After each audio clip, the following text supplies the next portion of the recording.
Florida Republican Governor Ron DeSantis visited Capitol Hill to meet with lawmakers from his party, but it was former President Donald Trump who snatched the headlines and endorsements.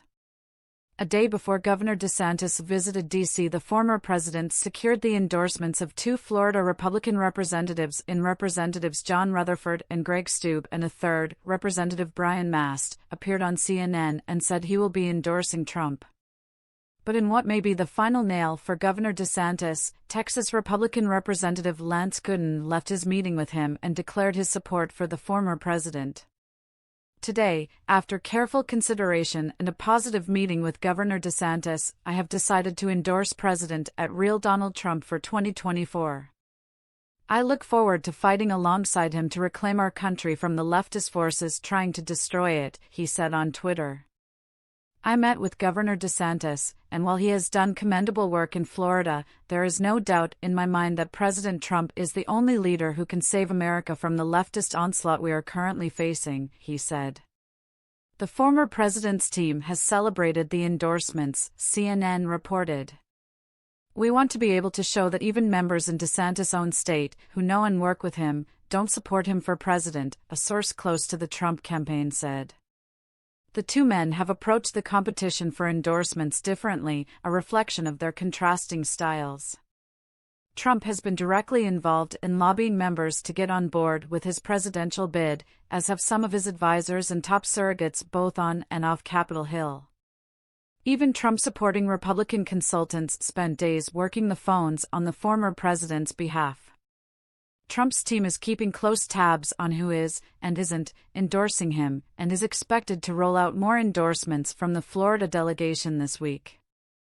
DeSantis, meanwhile, has only started the process of making critical inroads with lawmakers on Capitol Hill, with his team reaching out to some members and the governor meeting directly with members at the reception in Washington, though more lawmakers are expected to throw their support behind him once he officially gets in the race.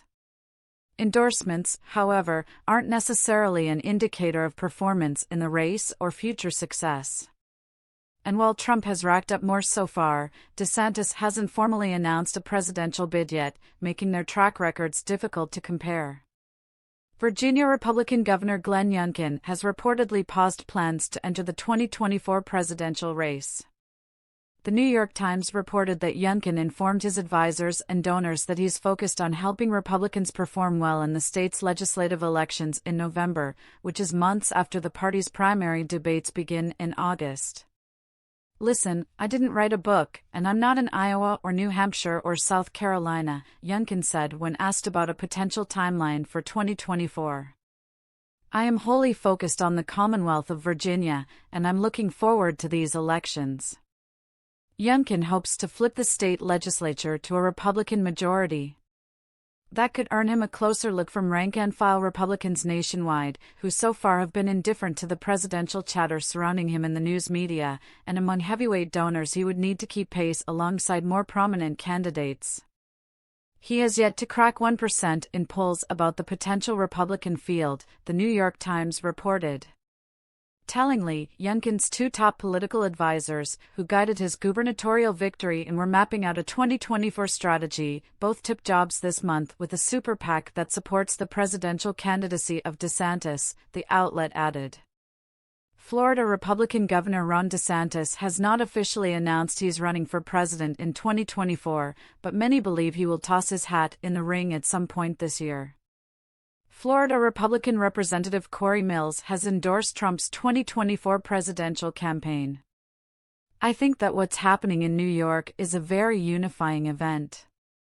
We need to stop the infighting and come together and unify.